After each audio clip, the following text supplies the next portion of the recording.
This is one of those acts that you don't try at home in your stock helicopter of any sort.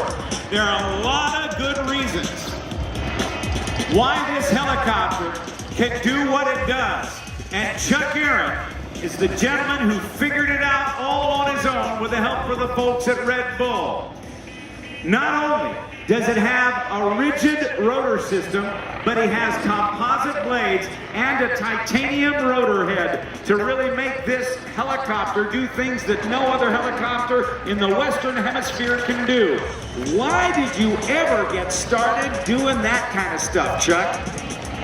I think I was the only one crazy enough to try it, but actually I'm not, but I just had to have fun. Well, indeed it is fun, and we are amazed at what you got going. Smoke from the helicopter rolls it all around. Now, one of the things that we got to worry about, and the helicopter folks will know it, as the Iron Eagles come by, the helicopter folks will understand that... Baby, yeah! And by the way, when you're coming through, what day is it and where are you? I've got a foggiest idea, but I'm still having fun. Okay, buddy.